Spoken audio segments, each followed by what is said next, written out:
कहानी की शुरुआत में हमें एक बार को दिखाया जाता है जहां लोग मजे से ड्रिंक कर रहे होते हैं। इसी बार में सर्जियो नाम का एक आदमी आता है। जिस टाइम सर्जियो बार का दरवाजा खोलकर अंदर आता है, ठीक उसी टाइम पर एक आदमी बार से बाहर निकलता है। जैसे ही वो आदमी बाहर जाता है, उसे कोई सर में गोली मार देता है और उसकी मौत हो जाती है। ये देखकर लोगों में भगदड़ मच जाती है। आसपास के सभी लोग वहाँ से भाग जाते हैं। किसी को कुछ नहीं पता कि गोली किसने और कहाँ से चलाई। कुछ ही देर में सड़कों पर सन्नाटा छा जाता है। बार के अंदर मौजूद सभी लोग दरवाजे के पास खड़े होकर डेड बॉडी को देखते हैं, लेकिन डर के मारे कोई भी उस मरे हुए आदमी के पास नहीं जाता। उन्हें समझ नहीं आता कि अब उन्हें क्या करना चाहिए। उसी वक्त एक आदमी पुलिस को कॉल करने की कोशिश करता है, लेकिन उसके फोन में नेटवर्क नहीं आता। और जब बाकी लोग भी अपने मोबाइल में नेटवर्क चेक करते हैं तो उनके मोबाइल में भी नेटवर्क नहीं आ रहा होता, जैसे किसी ने जैमर लगा दिया हो। ये देखकर वे लोग और भी ज्यादा डर जाते हैं। तभी इस बार का क्लीनर डिसाइड करता है कि वो उस मरे हुए आदमी के पास जाएगा, लेकिन जैसे ही वो डेड बॉडी के पास आता है तभी उसे भी कोई शूट कर देता है। यह देखकर बार के अंदर मौजूद सभी लोगों की सांसें गले में अटक जाती हैं और डर के मारे जमीन पर लेट जाते हैं ताकि स्नाइपर उन्हें शूट न कर सके। सभी को एक बात समझ आ जाती है कि बार से बाहर जाने का मतलब अपनी मौत को बुलाना है। वे लोग टीवी ऑन करते हैं ताकि उन्हें पता चल सके कि आखिर यहाँ क्या चल रहा है, लेकिन इस हादसे के बारे में टीवी पर कोई खबर नहीं चल रही होती। वो लोग परेशान हो जाते हैं कि मैड्रिड जैसे बड़े शहर के बीचों बीच 2 लोगों को सड़क पर गोली मार दी गई, लेकिन इसके बारे में टीवी पर कुछ भी नहीं दिखाया जा रहा। जैसे ही उनकी नजर बाहर जाती है तो वहाँ से दोनों लाशें गायब हो चुकी होती हैं और साथ ही उनका खून भी वहाँ से साफ कर दिया गया होता है। सभी को कुछ समझ नहीं आता कि यहाँ क्या हो रहा है। तभी सीटोर कहता है कि मुझे लगता है कि किसी ने हम सबको किडनैप कर लिया है और वो चाहता है कि हम में से कोई भी यहाँ से बाहर न निकले। तब सर्जियो कहता है कि हो सकता है हम में से कोई एक आतंकवादी हो जिसके पास कोई बॉम्ब हो और सरकार उसे पकड़कर मारना चाहती हो ताकि वो यहाँ से बाहर जाकर पब्लिक प्लेस में ब्लास्ट न कर सके। ये सुनकर एक आदमी जिसका नाम नाचो है, वो चुपके से अपने पैर से एक ब्लैक कलर के बैग को छुपा देता है। ऐसा करते हुए सर्जियो उसे देख लेता है। अब सर्जियो को यकीन हो जाता है कि नाचो एक आतंकवादी है, जरूर उसके बैग में कोई बॉम्ब होगा। वह सबको नाचो को पकड़ने के लिए बोलता है। नाचो को पकड़ने के बाद जब ये लोग उसके बैग को छीन लेते हैं, तब नाचो कहता है कि बैग को मत खोलो, इसमें कुछ भी नहीं है। लेकिन ये लोग उसकी बात नहीं मानते और जब बैग को खोला जाता है तो उसमें से कुछ कपड़े और एक हार्ड डिस्क निकलती है। एलिना नाचो से पूछती है कि इस हार्ड डिस्क में क्या है। नाचो कहता है कि इसमें ऐसी कोई भी चीज नहीं है जिससे किसी को भी नुकसान हो। वो कहता है कि मैं एक एड कंपनी में काम करता हूँ और इस हार्ड डिस्क में मेरे काम की फाइल्स हैं। लेकिन एलिना उसकी कोई बात न मानते हुए उसकी हार्ड डिस्क तोड़ देती है, पर हार्ड डिस्क के अंदर कुछ नहीं होता। नाचो गुस्सा हो जाता है कि तुम सब मुझ पे शक क्यों कर रहे हो। सामने एक दूसरा ब्रीफकेस भी पड़ा हुआ है, शायद उसमें कोई बॉम्ब हो। वो सबसे पूछता है कि यह ब्रीफकेस किसका है। तब सर्जियो कहता है कि यह ब्रीफकेस मेरा है और अगर मेरे ब्रीफकेस को किसी ने छूने की कोशिश की तो मैं उसे मार दूंगा। लेकिन यहाँ अंड्रे नाम का एक आदमी अपनी बंदूक निकालता है और सर्जियो पर तान देता है। बंदूक के नोक के सामने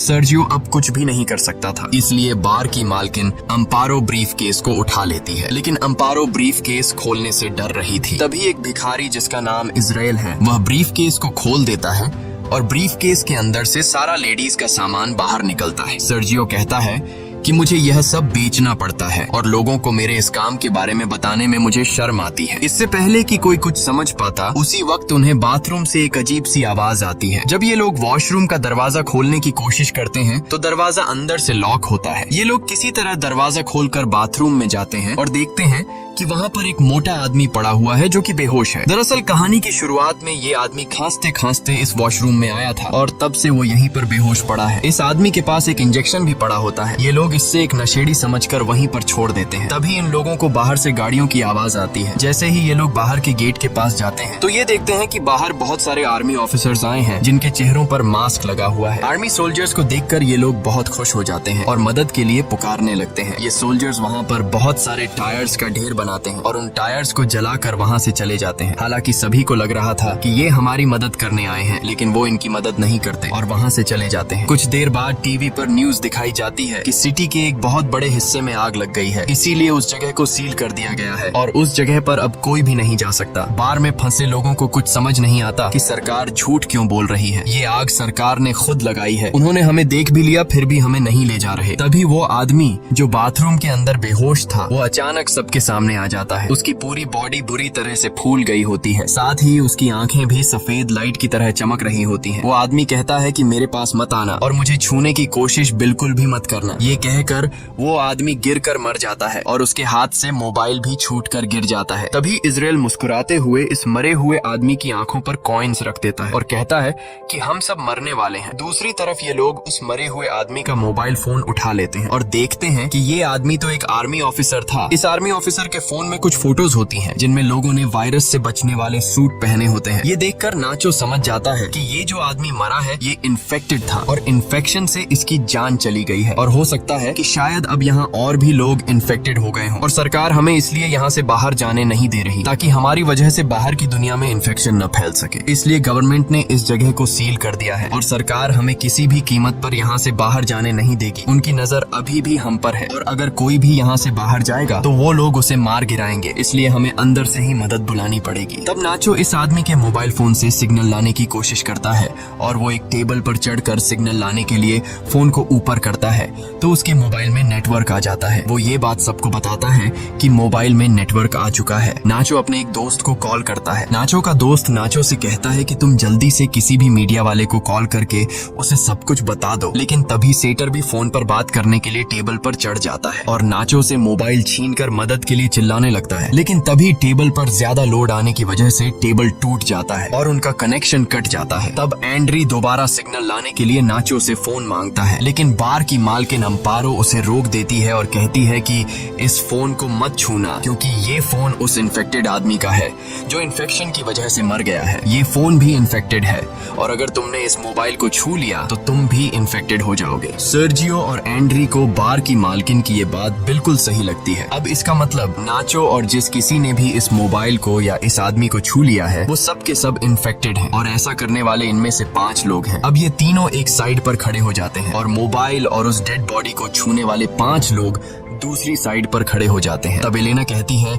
कि हमें पागलपंती नहीं करनी चाहिए। घंटों से हम एक दूसरे के साथ हैं, अगर हमें इन्फेक्टेड होना होता तो अब तक हम इन्फेक्टेड हो जाते। लेकिन एंड्री अपनी बंदूक निकालकर एलेना से कहता है कि मुझसे दूर रहो नहीं तो मैं तुम्हें मार दूंगा। इसके बाद बार की मालकिन सर्जियो और एंड्री सभी को अपनी बंदूक से धमकाता है और कहता है कि तुम सब नीचे बंकर में चले जाओ और हम तीनों को यहीं पर छोड़ दो ताकि तुम्हारी वजह से हम लोग इन्फेक्टेड ना हो जाए और अपने साथ इस इन्फेक्टेड डेड बॉडी को भी नीचे बंकर में ले जाओ। ये 5 ऐसा करने से इनकार कर देते हैं, लेकिन तभी एंड्री गोली चलाता है जिसके बाद इन लोगों को मजबूरन उनकी बात माननी पड़ती है और ये सभी 5 लोग डेड बॉडी को लेकर नीचे बंकर में चले जाते हैं और उनके पीछे बंकर का दरवाजा ऊपर से बंद कर दिया जाता है। अब ऊपर बस 3 लोग बचे हुए हैं। नीचे बंकर में मौजूद 5 लोग बहुत ज्यादा परेशान होते हैं। तभी ट्रिनी नाम की एक औरत की तबीयत अचानक बहुत ज्यादा खराब हो जाती है। वो सीढ़ियों पर चढ़कर बाहर के 3 लोगों को चिल्ला चिल्ला कर दरवाजा खोलने के लिए कहती है, लेकिन कोई उसकी बात नहीं सुनता। सीढ़ियों पर खड़ी होकर दरवाजे को मारने के दौरान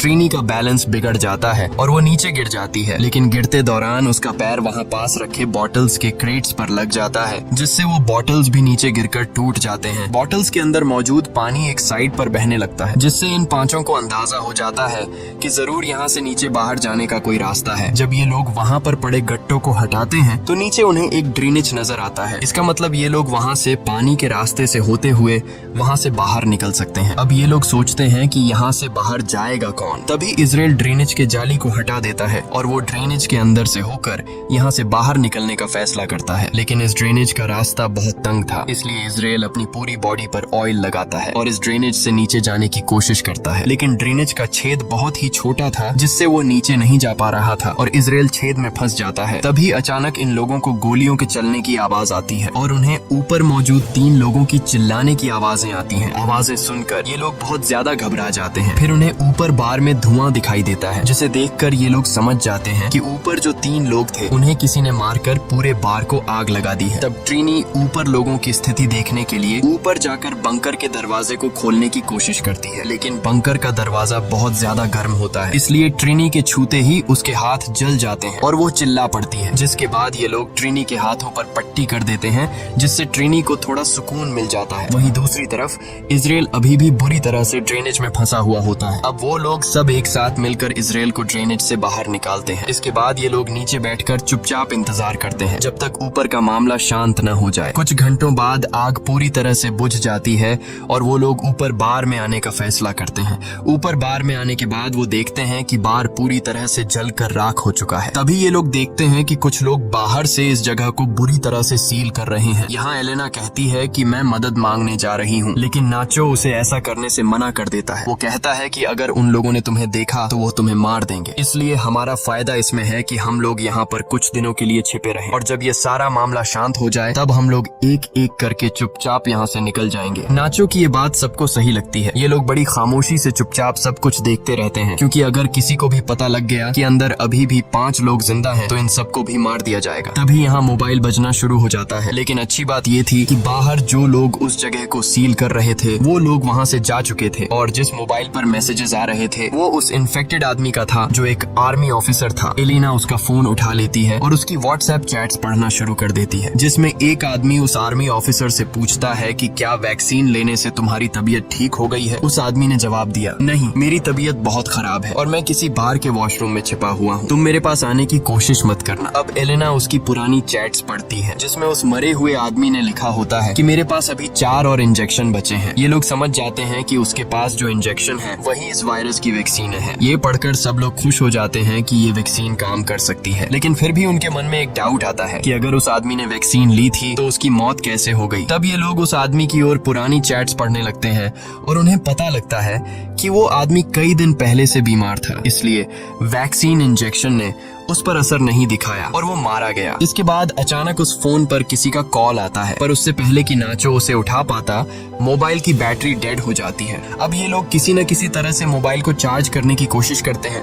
नाचो को वहाँ गन मिल जाती है जिसे वो चुपचाप उठा लेता है। वहीं एलेना कहती है कि उस आदमी ने चैट्स में ये लिखा था कि मेरे पास 4 और बची हैं, तो क्यों ना हम उन 4 वैक्सीन को ढूंढें। जिसके बाद ये लोग वापस नीचे बंकर में आते हैं और उस डेड बॉडी की चेकिंग करने लग जाते हैं, लेकिन उन्हें वहाँ पर कोई वैक्सीन नहीं मिलती। अभी उन्हें याद आता है कि ये आदमी सबसे पहले वॉशरूम गया था। जब ये लोग वॉशरूम पहुँचते हैं तो वहाँ पहले से इजराइल वैक्सीन को हाथ में लेकर बैठा था। नाचो और बाकी सब इजराइल को बहकाने की कोशिश करते हैं और कहते हैं कि वैक्सीन हमें दे दो, पर इजराइल कहता है कि तुम लोग 5 हो और वैक्सीन 4। अगर मैंने तुम लोगों को वैक्सीन दे दी तो तुम लोग मुझे मेरे हिस्से का एक वैक्सीन नहीं दोगे, क्योंकि मैं एक भिखारी हूँ और तुम लोगों को मेरी जिंदगी की कोई अहमियत नहीं है। इसलिए इजराइल सबसे पहले एक इंजेक्शन निकाल कर अपने आप को इंजेक्ट करने लगता है। तभी नाचो उस पर अपनी बंदूक तान देता है, लेकिन इजराइल फिर भी वैक्सीन अपने शरीर में इंजेक्ट कर लेता है, जिसके बाद नाचो और इजराइल के बीच हाथापाई शुरू हो जाती है। इजराइल नाचो पर हावी हो जाता है और उसकी गन को छीन लेता है। इसी हाथापाई के दौरान वैक्सीन इजराइल के हाथ से छूटकर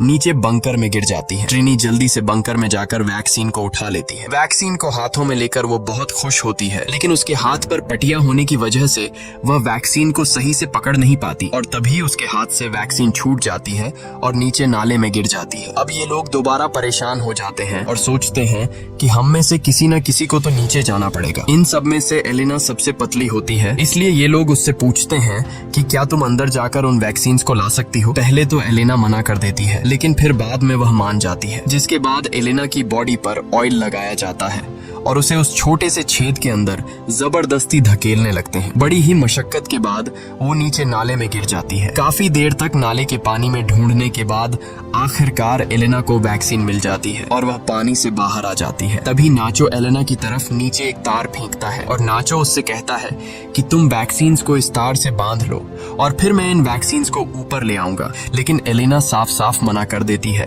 क्योंकि वो जानती है ऊपर 3 लोग हैं और वैक्सीन भी सिर्फ 3 ही बची है। वह कहती है कि अगर मैंने तुम लोगों को वैक्सीन दे दी तो तुम लोग वैक्सीन का इस्तेमाल कर लोगे और मुझे बिना वैक्सीन के यहीं पर छोड़ दोगे। एलेना सबसे कहती है कि अगर तुम्हें वैक्सीन चाहिए तो तुम लोगों को नीचे आना पड़ेगा। मैं अभी इस वैक्सीन का इस्तेमाल नहीं करूंगी और अपने पास संभाल कर रखूंगी।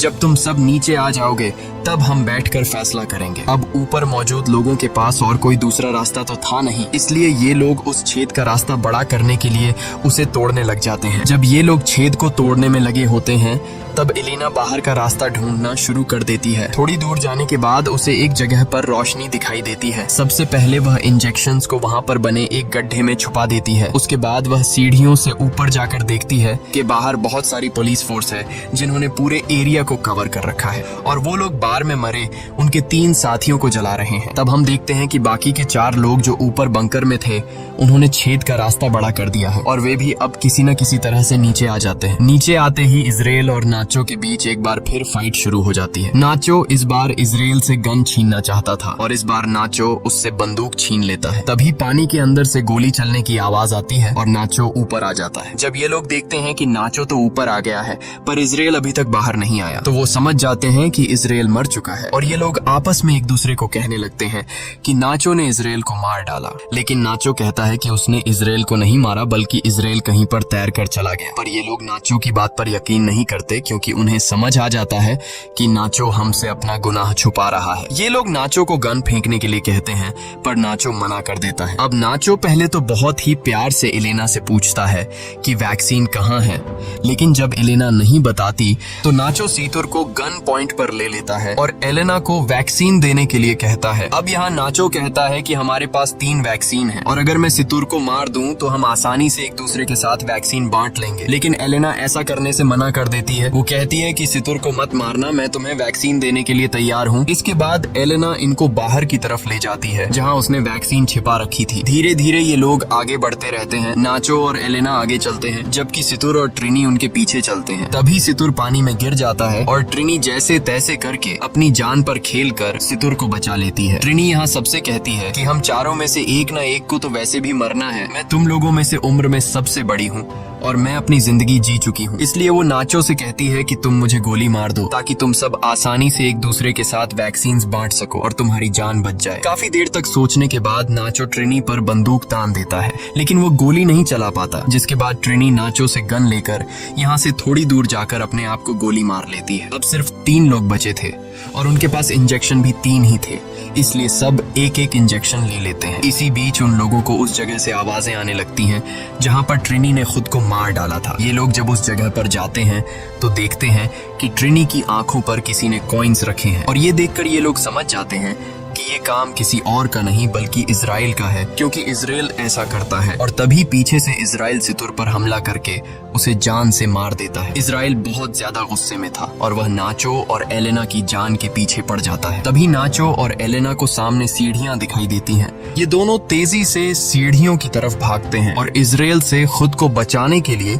सीढ़ियों पर चढ़ने लगते हैं। पर तभी एलेना के पास जो इंजेक्शन होता है वो उसके हाथ से छूटकर नीचे गिर जाता है। अब क्योंकि इजराइल भी उनको मारने के लिए उनके पीछे सीढ़ियों पर चढ़ रहा था, इसलिए अब एलेना इंजेक्शन उठाने के लिए वापस नहीं जा सकती थी क्योंकि अगर वह नीचे जाती तो इजराइल उसे मार देता। तभी इजराइल नाचो को पैर से पकड़ लेता है। तब नाचो को एहसास हो जाता है कि वह बाहर नहीं जा पाएगा, इसलिए अपना वैक्सीन एलेना को पकड़ा देता है और उसे कहता है कि अपना ख्याल रखना है। तभी इजराइल नाचो को पैर से पकड़कर नीचे जोर से खींच लेता है जिससे ये दोनों नीचे गिर जाते हैं और उनकी मौत हो जाती है। तब एलेना नाचो का दिया हुआ वैक्सीन खुद में इंजेक्ट करती है और ऊपर ड्रेनेज का ढक्कन खोलकर बाहर निकल आती है। बाहर निकलते ही उसे बहुत सारे लोग दिखाई देते हैं और वह देखती है कि सरकार ने यहाँ से आगे का पूरा इलाका सील कर दिया है। तभी एक औरत अपना जैकेट निकालकर एलेना को पहना देती है और एलेना लोगों में घुल मिल जाती है। इस कहानी में कुछ बेगुनाह लोग भी मारे जाते हैं